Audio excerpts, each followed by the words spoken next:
Okay. Well, welcome. Thank you so much for coming. I'm delighted, flattered at your presence.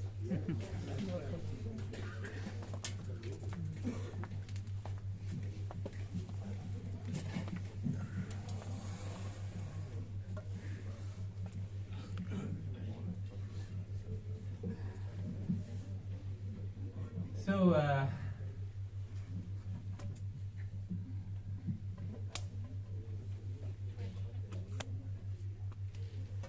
it's always the musician's joke. Okay, is this video for school or something? Yeah, this is for my students. Oh, okay, that's all right. Well, how many guitar players in the room? Good. Merci. So I'm talking to my people. So, Baron, you know, whenever you think it's necessary. I think everybody understands you by now. Yeah? Yeah, that's it. Okay. Tout le monde comprend, je crois. All right. Okay. So generally, I always like to let people know I'm a self-taught guitar player. So I actually started taking saxophone lessons in early grade school when I was 10. And I kept that up all the way through high school and even into my early 20s. But I gravitated toward the guitar. Started playing it when I was 13 years old, and had what I consider the great fortune to run into a particular record by a band called the Paul Butterfield Blues Band in the early 60s, which was an integrated Chicago blues band.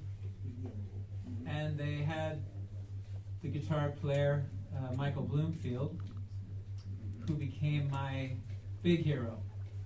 So I like the saxophone because I like to listen to jazz. I developed a great love of jazz, and I probably listen to more jazz than any other style of music. And that's been the case since my late teens. But the guitar is a blues instrument to me, and it's a rhythm instrument to me. It's not a jazz instrument. So, you know, the music that really keeps me interested and I continually can learn from is pretty much jazz. But I don't play it. I play it a little. But for some reason, I never really played the saxophone very well.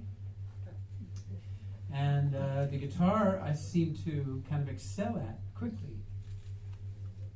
Kind of wild.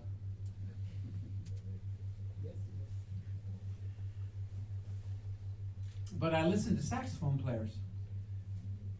Yeah, there was a period in the 60s, you know, I came up in the 60s, right? I was born in 1951. And so the 60s was just the best time ever for guitar.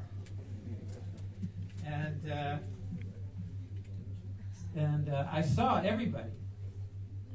And live, you know, Hendrix, you know, of course, Mike Bloomfield many, many times, B.B. King, Albert Collins. 10 years after, Robben Lee. Great. Endless. You know, Harvey Bastine with Canned Heat. He kind of disappeared. But also sort of Larry Coryell with Gary Burton Quartet. It's like the first band he was ever in. So it was really a wonderful period of time. And so I wanted to do all of that. I wanted to explore, music, beyond any single setting. So for me, jazz everything was encompassed in jazz, and jazz started actually bringing in everything else, right? It became electric eventually, and so the electric guitar in a jazz setting was not far-fetched, and sometimes was the leader, I don't dismiss at all, because I'm in love with Jim Hall. Jim Hall's my favorite guitar player, and Wes Montgomery and Joe Pass, these people, but they all have the same tone. They all stay at one level. The guitar never gets louder or softer. It just does this thing. And I got, it just didn't excite me, The electric guitar does all kinds of things. And in blues especially, if you know what I mean when I say this, there are more individual voices in blues guitar than any other genre of music, right? I mean, the way these guys, they all sound different. You can't say that about any other instrument, I believe. So to me, the blues is where I found the sound, the voice, that expression, kind of who the person is. It's like their personality. It's like, and that's what I look for in music. I look for in musicians, personality is more important than anything else, than any aspect of technique. And I think it is, the pinnacle of that is blues guitar. I haven't heard it anywhere else. Miles Davis's trumpet. That one too. And of course, there's a lot of, just wonderful tenor saxophone players, alto saxophone players. I listened to a lot of John Coltrane for a long time, and I always liked, the kind of crazy saxophone players. People that I liked the most were Archie Shepp, Roland Kirk, Ornette Coleman, Yosef Lateef. I mean, he's not crazy sounding, but it's a big individual voice, big voice. Sonny Rollins.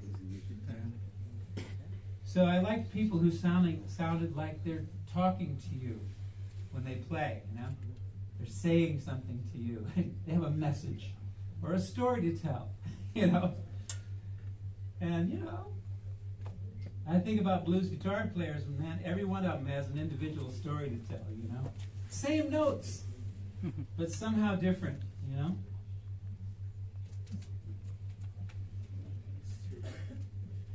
So I love the jazz players, jazz music, and I learned a lot of kind of the fundamental harmony of jazz. So I understand the basic harmony that's used in, I would say, traditional jazz, So that opened up my musical world, like what I had to offer, when I play. It's more than just what, you find in standard blues playing. I'm not the only one, of course, but nobody's really doing it. I haven't heard it in recent times. But that combination of where you have, basically, I would like to think a blues voice with, enough harmonic knowledge to make things interesting, just kind of take it to different places. So that's my story. And I'd like to open it up to questions. I'll play a little bit, a little later on too. This isn't just for show. Somebody must have something they would like to hear about. Des questions? Des questions? Est-ce que vous avez des questions? Ah. Why the Telecaster? I ask myself that every day. That's a good question. I used to think the Telecaster was just the ugliest instrument ever made, you know, when I was a kid. And I was more drawn to Gibson. And I liked hollow body guitars, you know, semi-hollow. So my first good guitar was a Guild Starfire 3. And so it was 2 humbucking pickups and a cutaway, single cutaway. And you know, when you're a kid, I mean, I was 16, you don't really care what it is. You know, you're going to play it, no matter how much it hurts, no matter how messed up it is. You just play. This is the good thing about youth. You're stupid, but you've got energy, you know?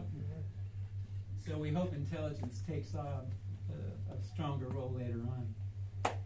But, so anyway, I really liked that guitar. I thought it sounded like Mike Bloomfield on the first Paul Butterfield Blues Band album. And it turned out Bloomfield was playing one of these. That's not why I got it, but just interesting coincidence. Somehow I got what I needed out of that guild. Then I thought I wanted to be a jazz guitar player. I moved to the L5. I moved from there to a Super 400.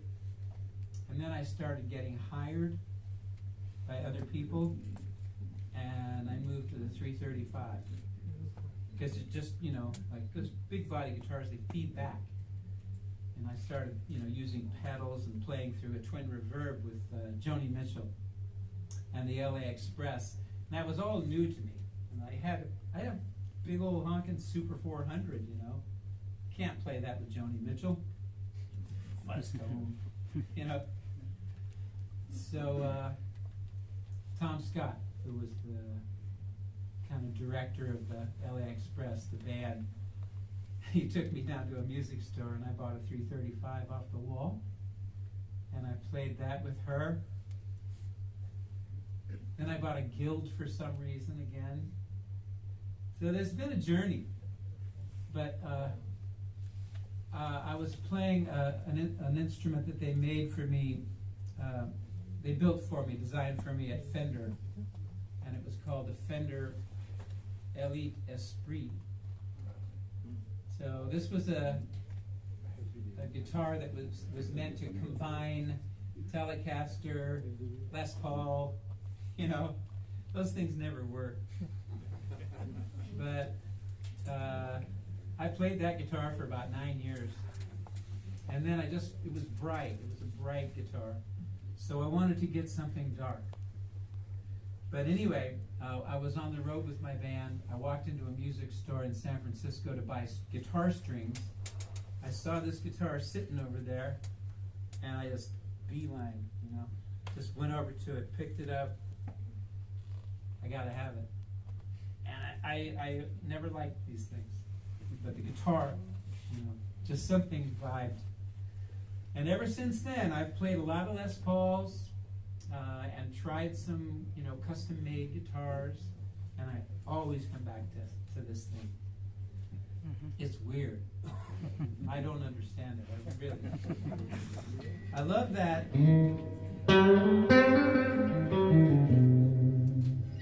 This sound, that deep, throaty sound, you know.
Thank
you.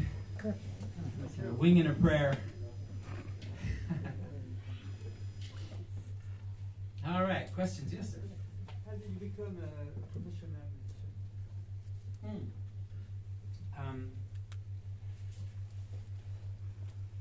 Well,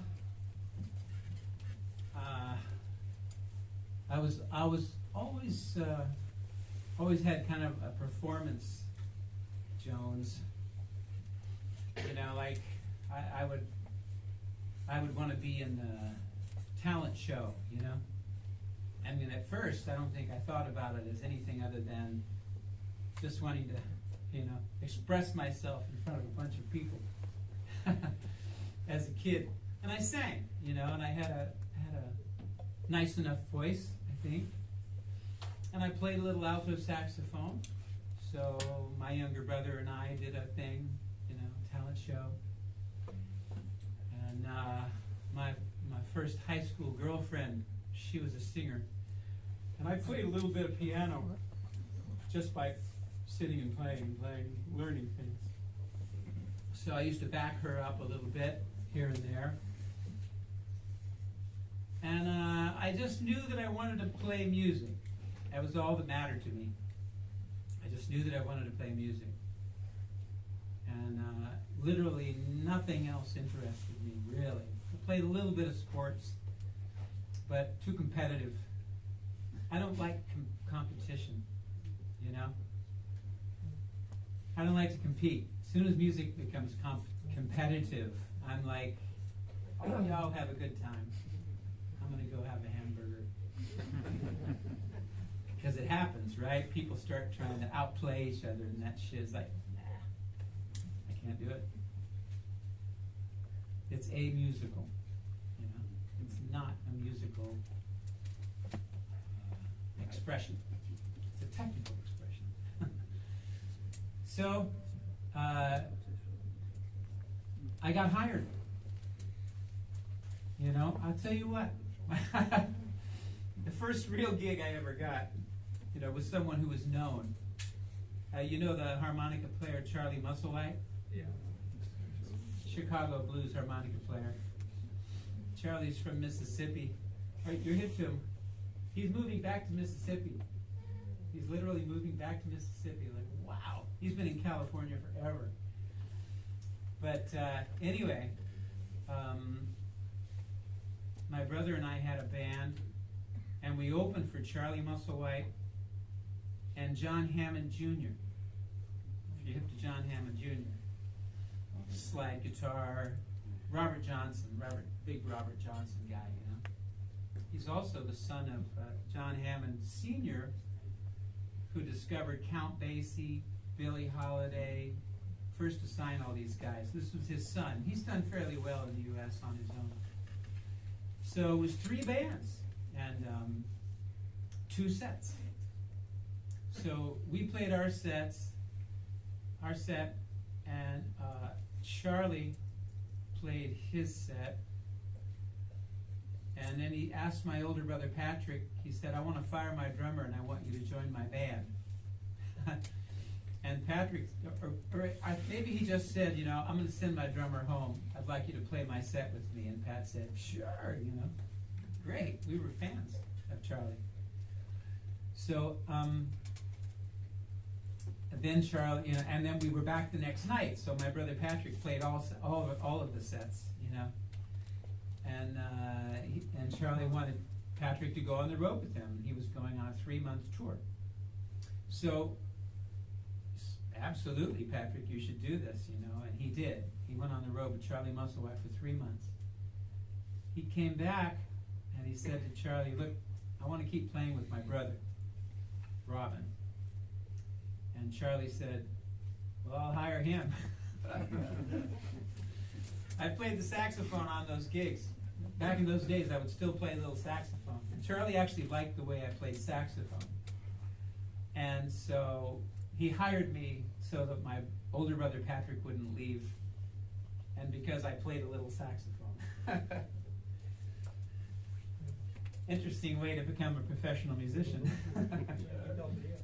I got my gig so my brother wouldn't leave. But you know, really, there wasn't anything else I was gonna do. I was gonna play music one way or another, and I do feel very lucky in that my brother Patrick took care of me. You know, when we finally left school, high school, you know, he had gone to a little bit of college. I dropped out of high school my last year to go down and join him. And he was living in the San Jose area, which is south of San Francisco. So San Francisco is the scene, you know. So I moved down, joined Patrick, we started our own band, and it went from there. So yeah, different ways of getting into the music business, but one thing leads to another. The way that you grow your career is by being heard by others.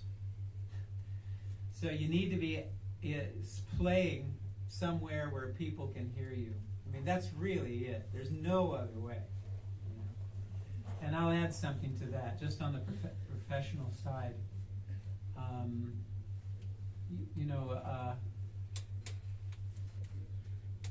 People wait till a lot of people, I didn't have this problem, but a lot of people think that they have to you know, get to a certain point with their instrument before they can go out and play. And that's a big mistake, you know. You should be out there making mistakes. You should be making mistakes with your instrument, with other people, and do it a lot, Always be playing, always be playing. You just never know, you know, what might happen.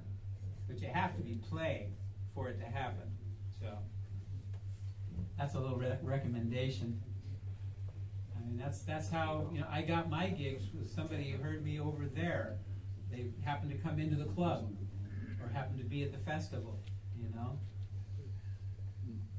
Big time true. Une question? You like the funky music? When you say funky music, I'm not sure. There's a lot of funky music. So, you mean James Brown? Love James Brown. For sure. I like the Meters. Yeah. I never liked Tower of Power. Tower of Power was just, everything was too fast. Slow down. Okay. Yeah. Could you please explain a little bit more about your way of work when you are making some music? Then you start to invent that mix, and why you enlarge your game with modes you are sensitive with, you like to play, and give us some advice to sing and create some songs. Were you talking about writing songs or Like writing songs, but expanding your vocabulary? yes, exactly. Okay. Yeah, I can say some things about that. Because, yes, hopefully all guitar players learn the pentatonic scale, right? Right away. If they don't, just don't do this thing. You know?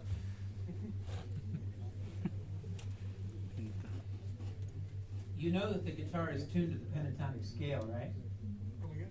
The guitar is tuned to the pentatonic scale. I learned that about 15 years ago.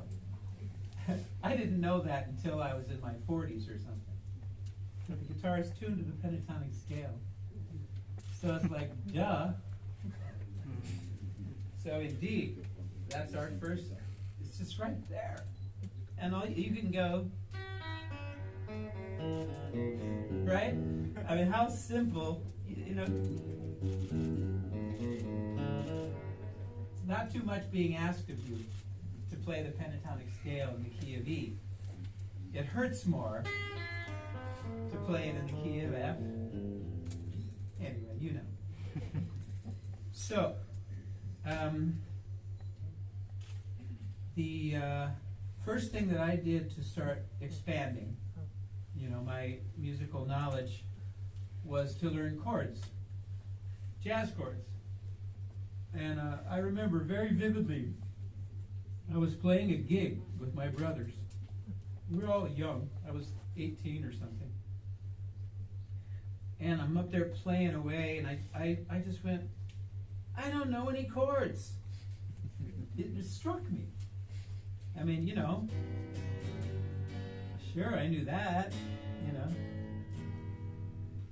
And I knew how to play bar chord, you know. I may have known the 9 chord. I think I learned the 9 chord from a buddy.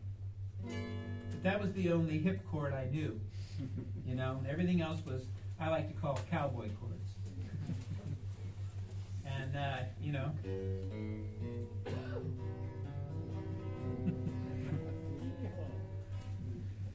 So I knew all the cowboy chords, and I knew a 9 chord. And I don't know, it was really interesting, you know, while I'm playing, epiphany, you know, an actual epiphany. I don't know any chords. So I bought a book. I bought Mickey Baker's Jazz Volume 1. And it's great, you know, it was great for me. I mean, I learned all the standard jazz voicings. So even if I couldn't play chord melodies, I still can't play chord melodies. But I know all the chords. So knowing all the chords, and then I could figure out the melody, you know, independently of the chords. I couldn't play them at the same time. But anyway, so I would have a band, and we were playing standards, you know. And I couldn't play standards. You know, I was playing blues licks, but I'd play the melody, and we'd be doing this, you know, and we're playing On Green Dolphin Street or something. You know what I mean? You know, On Green Dolphin Street.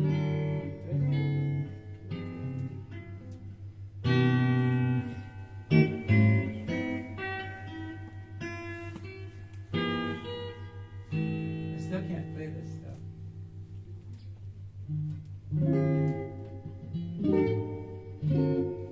Oh, come on, I know better than that.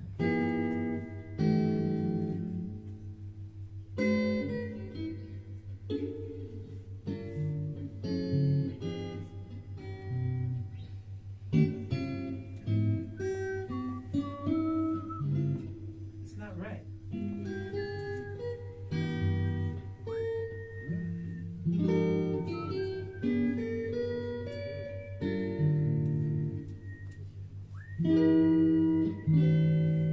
So we could get through the tune with me playing the melody and the piano player playing the chords, and then I just be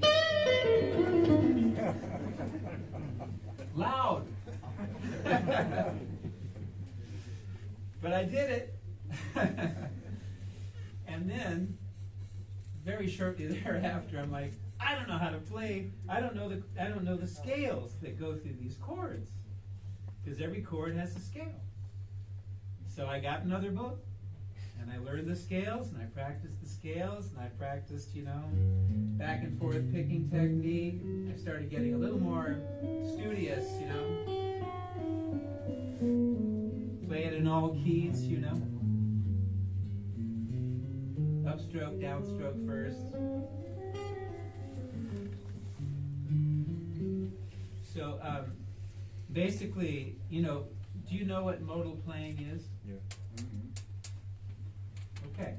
Maybe, but I'm not sure that I understand it. So modes are the simplest thing in the world, and they sound mysterious.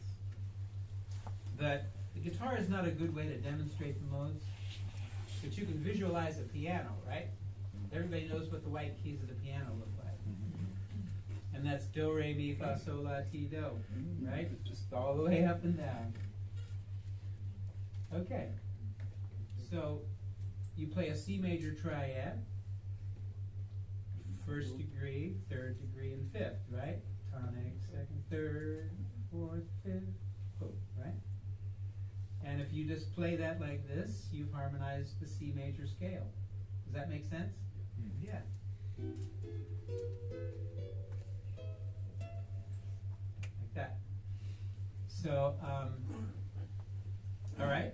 So, what's the second mode? Dorian. Okay.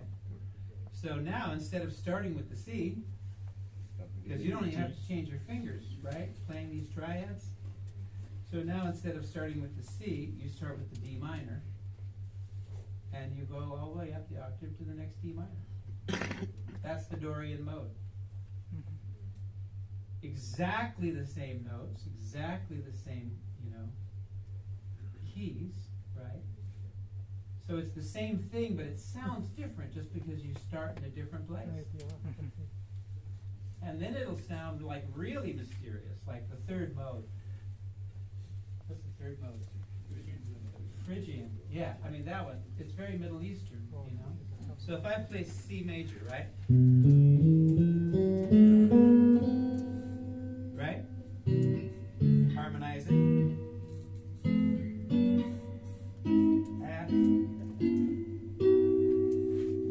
So D minor.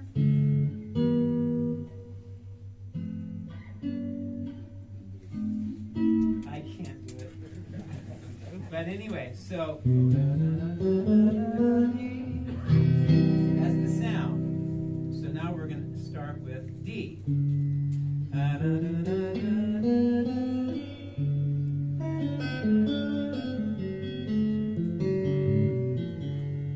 Totally different sound. And it's exactly the same notes, and all the triads are exactly the same. So now we're in the Phrygian mode. We start on the third degree, right? And we play, right?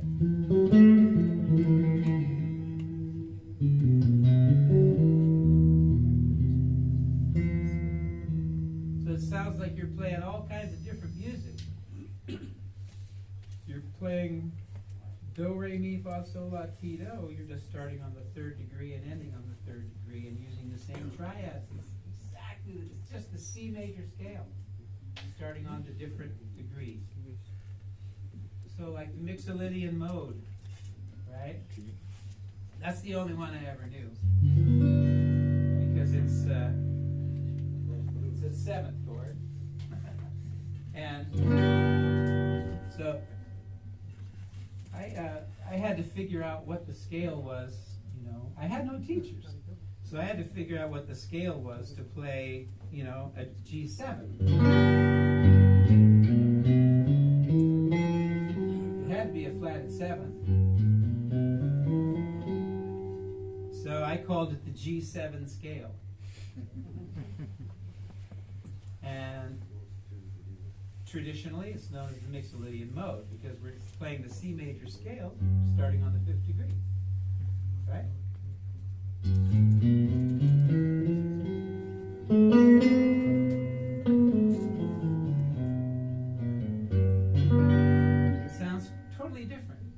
that's why they refer to it as a mode.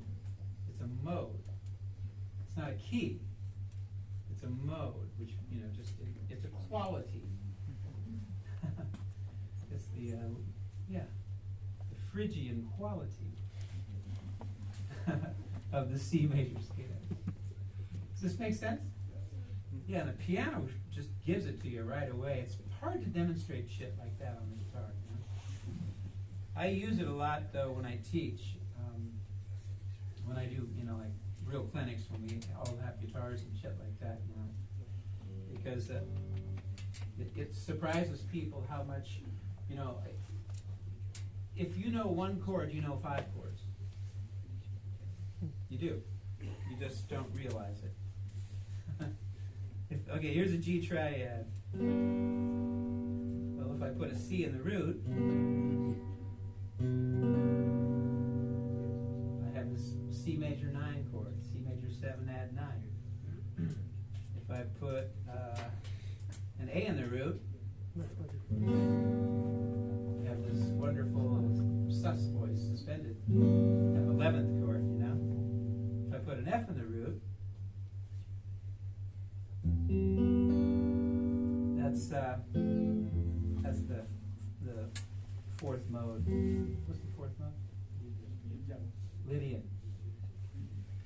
So this is a G triad, right? An F in the root. It's the same thing. This is hard work. So if I play an F in the root and I play G, sorry you guys, just play the major triads of, if you just play the major triads of C and use different roots, right? So if it was just C, those major triads in the key of C are F and G, right? Those are the major triads. The other ones are minor, right? So that's what you use.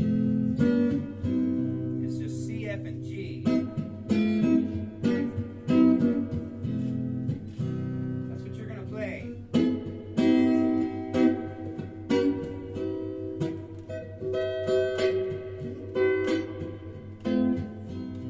What else would you play?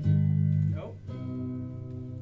So if we play it in D minor now, you're going to play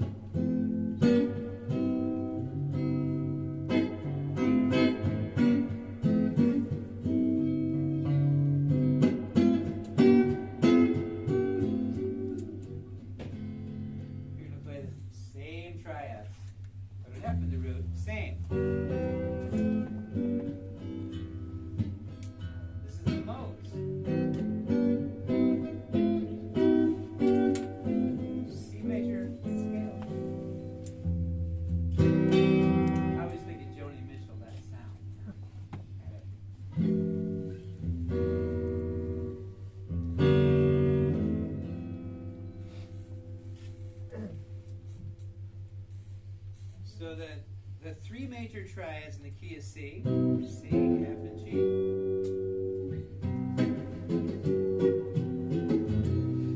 So I wondered, well then, and literally in my 50s I figured this out. So the minor triads are the relative minors to the major triads, right? So you have D minor is the relative minor to F major. G major triad, E minor, the relative minor. The only one left is the 7th mode.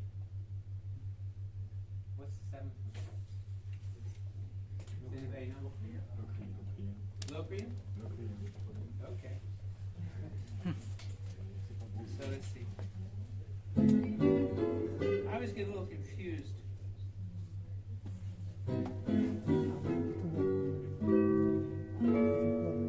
That's it, right? Yeah. So it's a B minor 7 flat 5. And nobody plays that. It's hard enough to find someone to play the Phrygian mode. nobody's going to go. I mean, that's a 9, that's a G9, so it works there. But if you just play B minor 7 flat 5,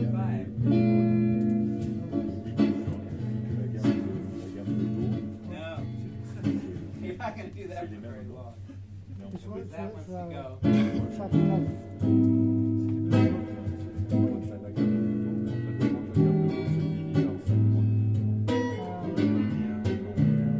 Yeah, that's not a static chord.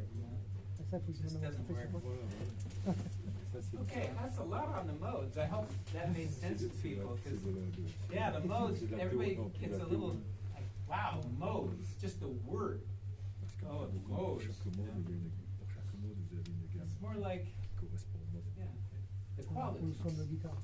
Can you tell a few words about strings and pedals? Strings and pedals? Que du mix, il n'avait pas le même son que ça. Nothing about picks?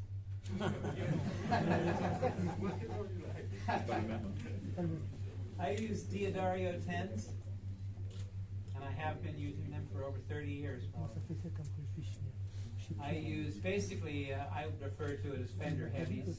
I've used Diodario Heavies too, just that standard, you know, big, heavy. So it's 1 centimeter, whatever that is.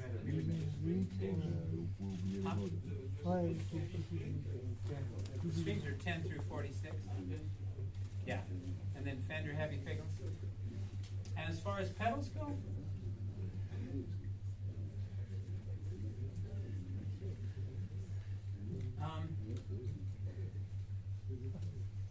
I've been using a Zen drive for many, many years as my overdrive pedal, but they're not all the same. And people really need, everybody really needs to look at these things individually. They're different for different people. Just the way you play something, that thing's going to respond differently. So, you know, it has to be tried out. Whatever it is, you got to try it and see if it works for you, you know. So that has been my overdrive of choice. Something I can recommend very highly is the Timeline, Strymon Timeline delay. That thing is fantastic. It's very expensive, you know, but for what you get out of it, it's worth it. You know, I mean, they're around $800 US. So there's that. I use the Hall of Fame reverb, but I try to find an amp with reverb in it because I don't love it. And I use you ever heard of the POG? POG. Octave above, octave below, and a straight tone as well that you can, you know, higher, softer, louder, you know. And I like that thing. It helps me to play kind of in a bebop way. I don't know why, but it sort of allows me to play bebop. And it's interesting. I'm happy to have found it. You know, I'm kind of starting to move away from it a little bit because it sounds a little gimmicky, almost. I'm a big time just guitar into amplifier guy, and that's really where it's at, bottom line. And that goes back to B.B. King and Mike Bloomfield, you know, the blues players. I don't think anybody knew what Hendrix was doing when he came on the scene. When he came on the scene, it was like, what the heck? You know? It was like an alien had landed, you know? Fantastic. Okay. Yes, sir. Are you practicing a lot? Can you tell me what is your practice routine? I don't really practice the guitar too much. Yeah. I compose. You know, I like to write music. So I spend time writing. And I do play a little bit. And I have warm-ups that I used to use. And I'll use them for a minute. But then generally, if I'm not writing for a record or something, I'll try to find something new to play, you know. And I work a lot with the diminished scale because I'm familiar with it and because it is endless. The possibilities of the diminished scale, they're just endless. You know what I mean when I say diminished scale? Yes, yes, yes. Yeah, half step, whole step. Yes, yes. And the half step comes first. Yeah. Some people learned at whole step, half step. Yeah. That freaks me out. So yeah, there's so much in there. It just goes on and on and on. I'll show you something, just for giggles. But you know, so the scale, like if I'm playing it in G, okay.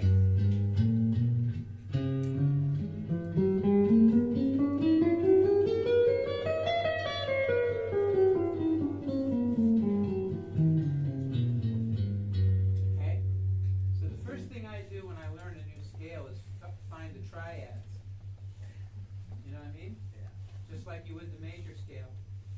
So they're literally the modes of the diminished scale. The chords that would create the modes of the diminished scale. Diminished scale sounds the same no matter what you do to it. Well, there's two modes, right? There's the whole step, half step, if you have that as your start, or the half step, whole step. And that's it. Otherwise, it sounds the same. So I thought to myself, what's the first chord? In the key of G. And of course you think G, I thought G major, you know. But it's actually makes more sense to look at it as G minor. So now everything's going to move as it would.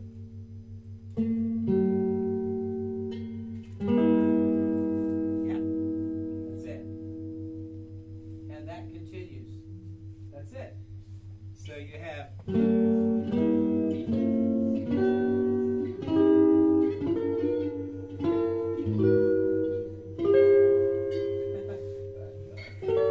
what's weirder than that?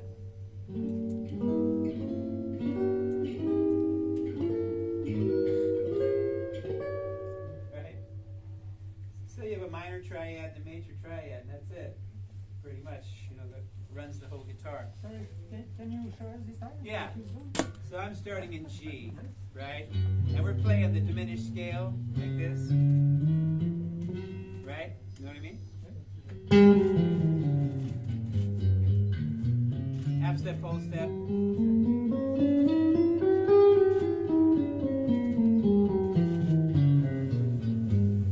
Okay, so what are the major triads within that scale?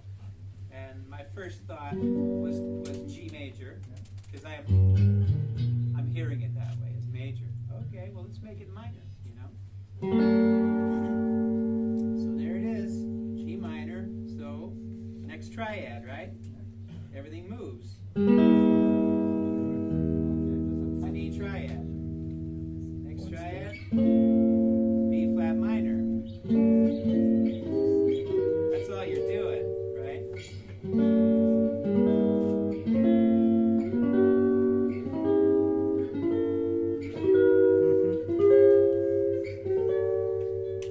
Because anything that's, you know, diminished moves in minor thirds, right? So, for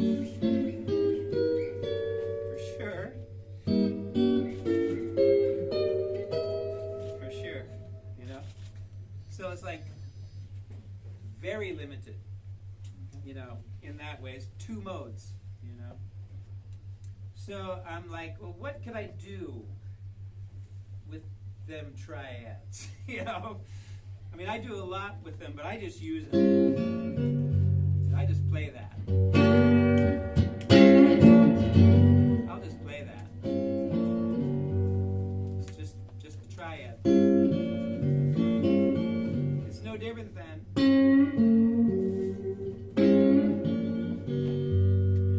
You know? So, this is one of my little things that has enabled me. I'm not afraid to play something really simple and milk it. You know, get everything I can out of it. Okay, so I thought, how can I make this interesting?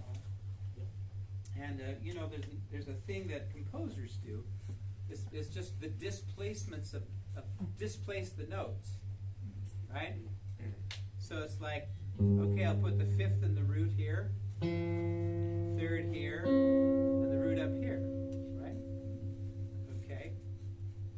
And that's the D flat triad. And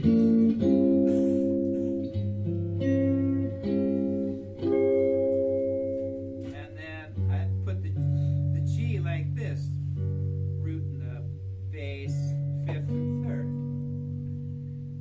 I thought, that's weird, but it's interesting and it's different.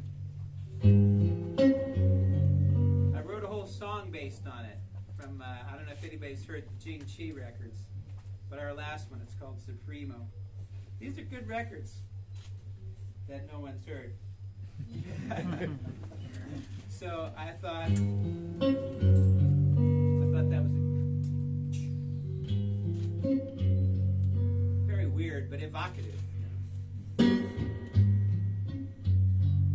So I wrote a tune based on that, but then I thought, okay, well, let's take this a little further and let's move it up the neck of the guitar. Actually, I did it in reverse.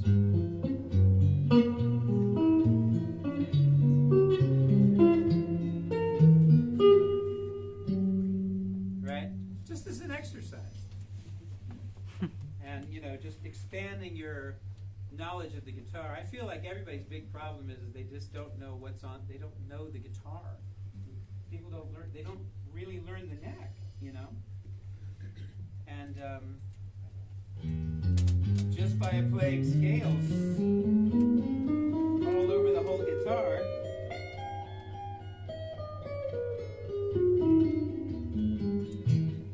that's learning the guitar, 4 notes on a string, you know?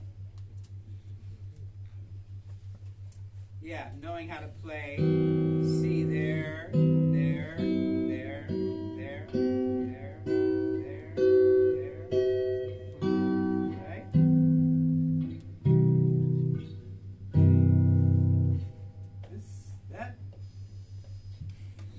That's big.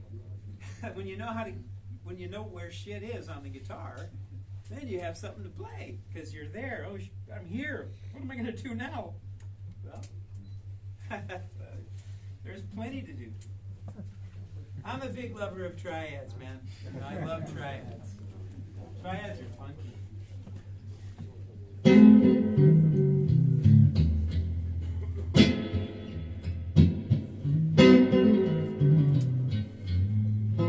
So, who plays F like that? No way. Why not? That's F. I just really got into learning chords, man. You know, I really got into using them. I love it. I just love. It's just a whole different sound, yeah.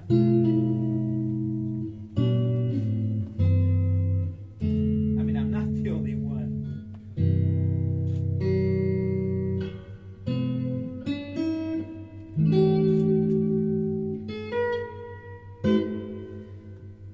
And I've never really been able to play songs for people. That's why I just kind of get up and jam a blues or something. You know, 'cause I don't know how to sit here and really play songs. I need a band in order to play. First time I heard you, Yeah. with a very good band. Where was that? No, not live, but on record. But On Yellowjackets. Yellowjackets. That was amazing. Oh, well, thank you. Yeah, your work was amazing. Those were really interesting times. Oh, yeah. Even you can hear the blues influence. Yeah. You prepare like a Phrygian guitar player at the time. Yeah. Because of the band, because of the context. Yeah. It was fantastic. Well, thank you.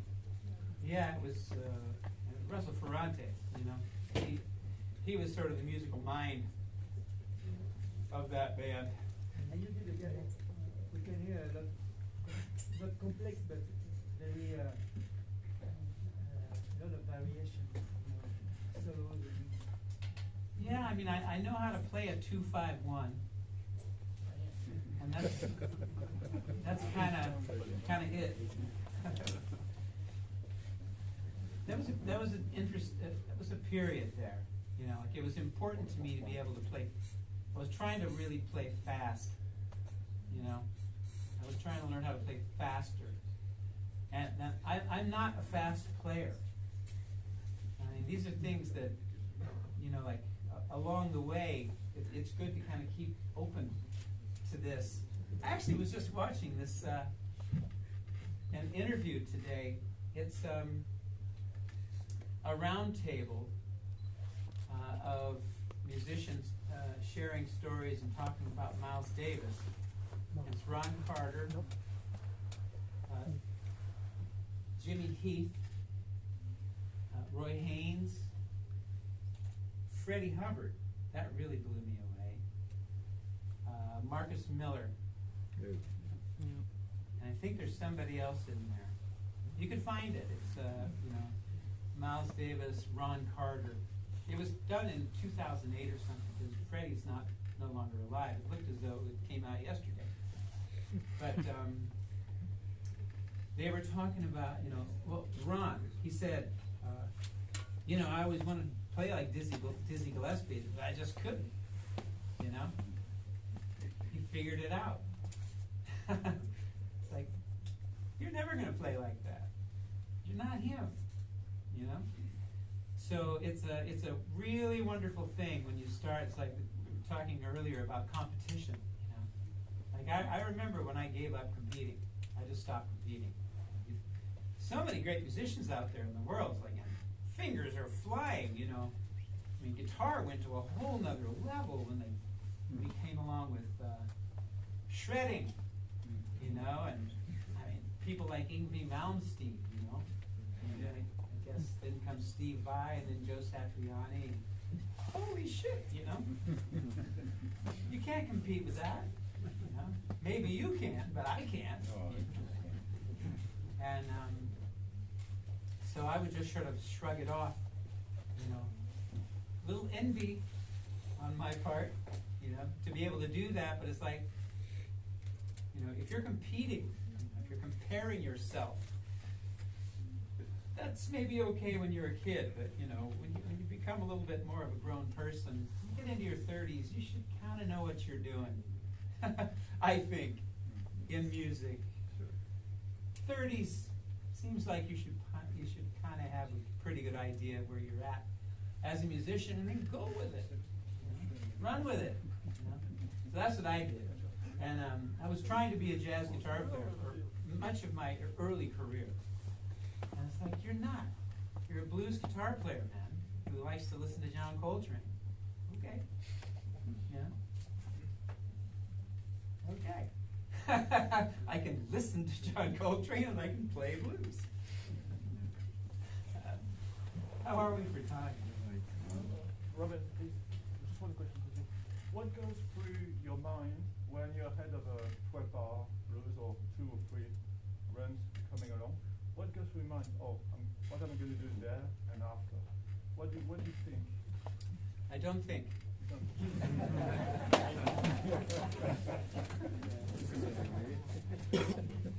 It's a good question, and it's interesting, especially that you asked this right now. And 2 things recently came into our purview. My girl Kelly and me. We're in France, just hanging out. We're thinking of moving here, so we're looking around. And so the first one, we went to the Picasso Museum in Paris, and he did this. They shot video of him painting, right? You all are probably aware of this. So basically, you can actually watch him, you know, paint his painting. You're watching for he was on the other side, and they did a video of it. So you're actually watching him create this painting right there. Have you seen this? Yeah. So anyway, that's like, wow.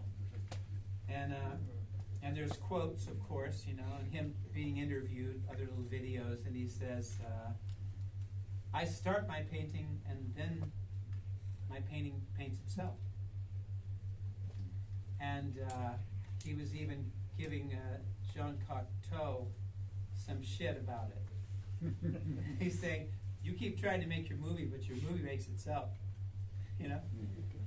And our Kelly and I, again, our Buddhist teacher, Chogyam Trungpa Rinpoche, he said, if I had my phone, I'd have it. But anyway, he said, you know, when you're making a work of art, there's a sense of contact. You know, so there's this physical element involved, a sense of contact, something else, and then he says, and mindlessness. And he says, you're inspired. You know, you're inspired. You're not thinking. You're not planning. You're inspired. Yeah, you're not planning. You're inspired. You know. So inspiration is kind of it's already there. You know, inspiration is kind of already there, right? So this really knocked me out, this Picasso thing. And he's like, okay, I mean, that's not to compare myself, but that is exactly what I'm doing when I play. You have to be mindless, or you're dead, or you're just a technician. You have to stick yourself out. You have to stick yourself out there, man. Oh, real American, real good.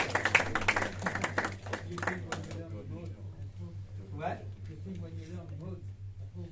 You think when you learn the modes at home. Well, to me, the modes are a concept that I understand. You know? Once you get the concept, it's just there. It's the white keys on the piano. That's all it is. It's the white keys of the piano. Oh, and so in the same Miles Davis thing, Jimmy Heath joined the group, Miles's group, because Coltrane had left. And they had just started playing music from Kind of Blue. So they're playing So What? And it's D minor, and it's E flat minor. That's it, right? And Jimmy... Dorian. That's Dorian. Well... Dorian Mode. So that's the D minor, is the Dorian, right? So then you could say Dorian up a half step. But what Miles said to him, he goes, just play the white keys of the piano, and then play the black keys of the piano.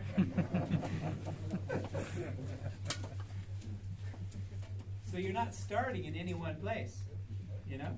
You're not. So then you have all of those chords, right?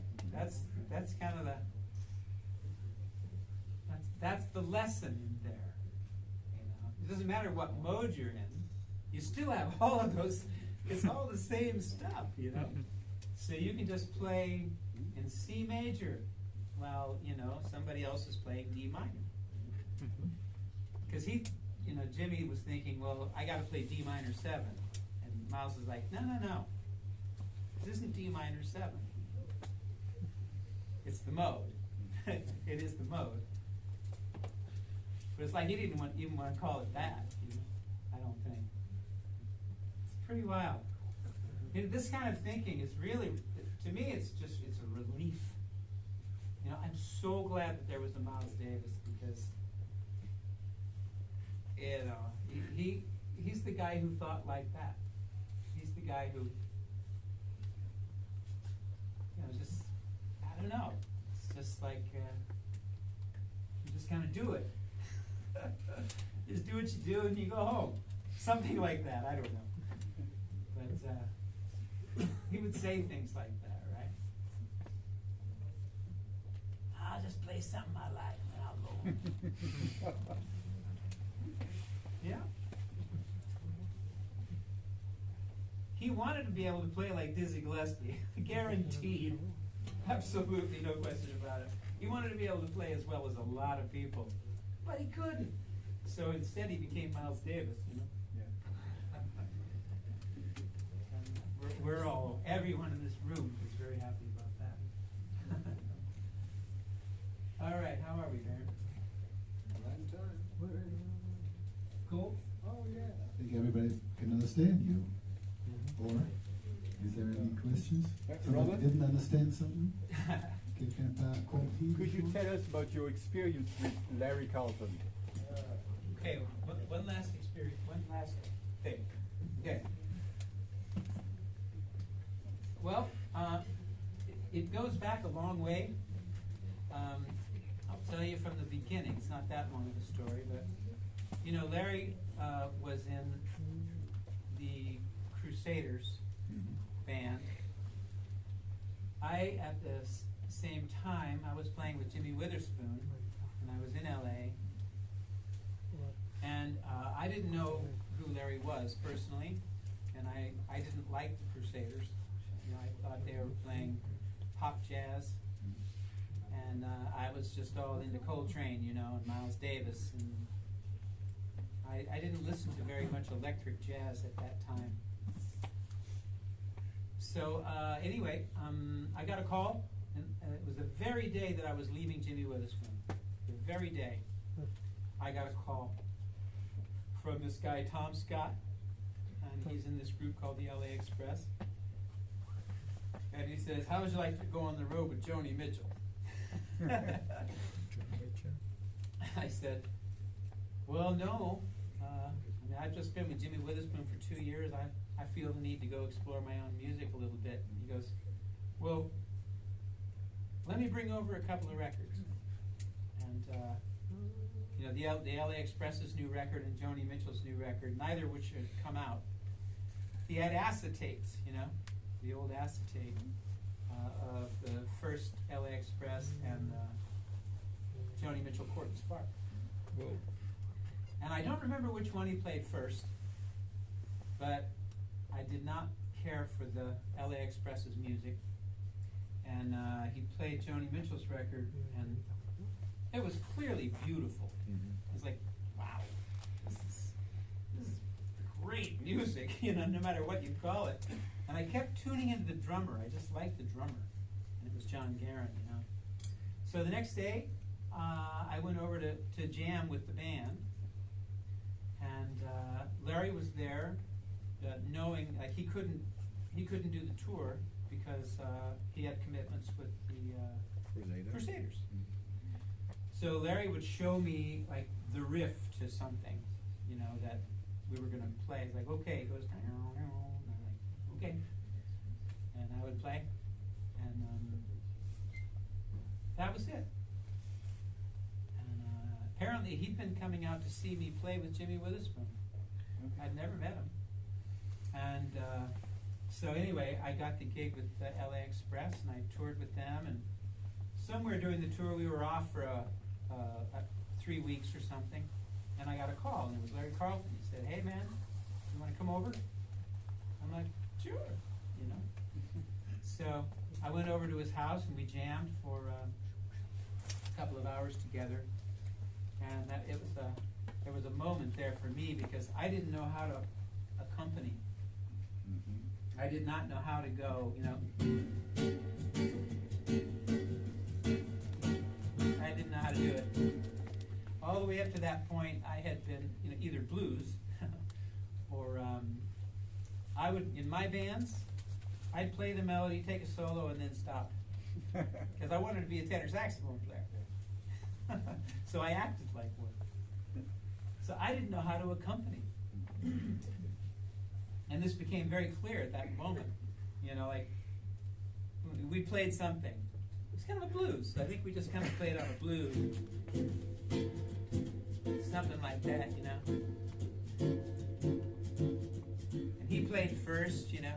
And I'm playing blah, blah, blah. It's like, okay, his turn. And I'm like,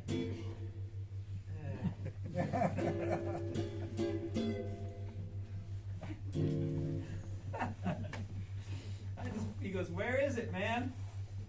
I'm like, "I don't know." And I saw that he just kept his hand going like this. So I just kept my hand going. So that was my first tip that I had a lot to learn about rhythm guitar. But anyway, it wasn't necessary for when we played because we put together a group. Larry put together the group. The whole thing was his idea. And we had Joe Sample, Jeff Beccaro on drums, Pops Popwell on bass. So it was this killing rhythm section, Yeah. and Larry and me, and we did that for a couple of weekends at a club in LA. He thinks we did it a lot more than that, but I don't remember it. I only remember like twice. And not much after that. We would bump into each other from time to time. And then I played on there was a Les Paul tribute 90th birthday in New York City at the Rainbow Ballroom.